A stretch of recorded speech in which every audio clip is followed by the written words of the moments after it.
Every level of AI video explained. Number one, AI slop. We're talking about the bottom of the barrel. The digital landfill. You know exactly what this is the second you see it. 6 fingers, teeth melting in the background, a horse that moves like it's having a stroke. These are the people who literally just typed in epic cinematic dragon flies over the city into whatever free model dropped that week, downloaded the first output, slapped the trending audio on it, and posted it with the caption, "The future is here." And the crazy part is, this shit'll get views too. They're just staring at the car crash. If a fresh newbie to AI opened up Google VO 3.1 or Kling 3 today with zero knowledge of prompting, this is their first output. Straight up garbage. Level 2, prompt template merchants. Jesus Christ. This person feels like they're actually cooking up something for real. Level 2 is the person who watched 47 YouTube tutorials, has a Notion doc full of prompt templates, and knows that Kling 3 is better for motion and Runway is better for texture consistency. They will tell you this unprompted too, by the way, constantly. Bro, have you tried negative prompting in Kling 3? Game changer. Come on, bro. We were doing that literally in 2023. Their videos look clean, but the motion is just robotic. The lighting is fine, I guess, but it's soulless. It's like the video is technically saying all the right words, but with absolutely zero emotion behind it. These are the guys flooding your LinkedIn feed with, "I made this entire ad in 45 minutes using AI. And yeah, bro, you did, congrats, but it fucking looks like it. They know the tool is better than anyone. They just don't know what to do with them yet, to be honest. Level 3, we got the aesthetic sniper. This is actually where things get interesting, to be honest. The aesthetic sniper doesn't just prompt. They actually are truly art directing. They're pulling reference images, building mood boards, crafting prompts, the way a cinematographer honestly thinks about a shot. Shout out to this person, deadass. They know that motion control exists, so they can actually choreograph what's happening in frame instead of just hoping the model does something kind of cool. Their results, to be honest, are clean, a clear vibe. You watch them and think, okay, damn, someone with taste made this for sure. The problem is, though, they're just chasing aesthetics over story. Every video looks incredible as a 6-second loop, but if you actually try to string 3 of them together, you start realizing, hold on, nothing is actually happening here.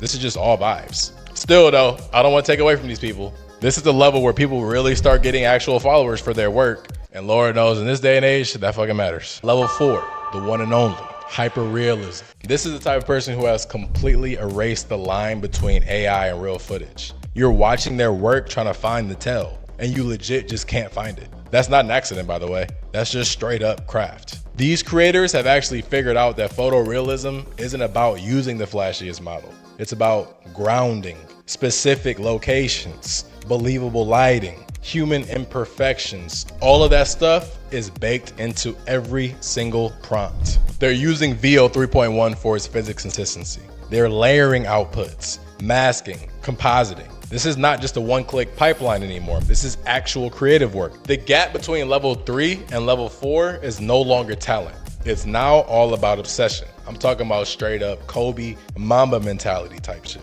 These people are literally regenerating the same 8-second clip 10 to 20 times until the eye contact feels real. The audience is dead ass wondering if they're watching AI or not, and they truly can't figure it out.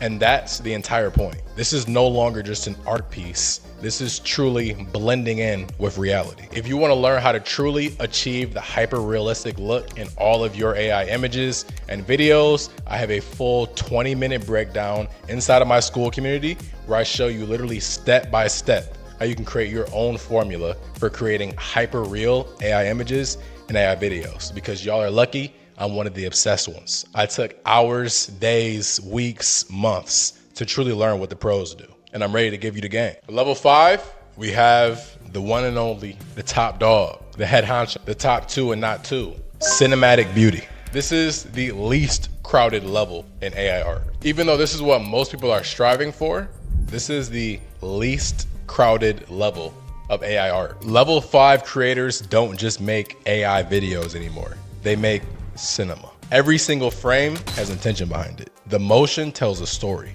The sound design, mood boarding, scene by scene. At this point, you're not watching outputs anymore. You're watching a director's vision. Level 5 creators understand that VO3 isn't magic.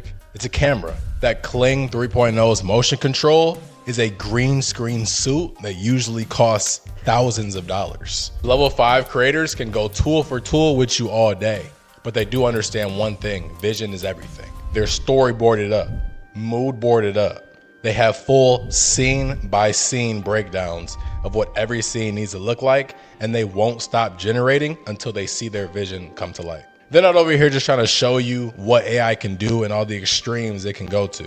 They have a specific visual vision that they're trying to curate, and rather than doing it in real life with a $1 million production crew, they take the same level of seriousness into they mastered storytelling first, got their vision documented, and then brought it to life ruthlessly through using the AI tools. If you truly want to understand why this new technology is so important, watch these creators ASAP, and I guarantee you, you're gonna understand why this technology is as valuable as it really is. If you're already deep in this world, or if you want to go deeper, it's important to know what level you're on and what level you have the capacity to create right now. Because to be honest, you don't have a tool problem, you have a skill problem. And if you want to learn more about how to build those skills, go to the school community, learn how to create hyper-realistic content, learn how to find your aesthetic and style. Then from there, so now it's on you. Which level creator will you be?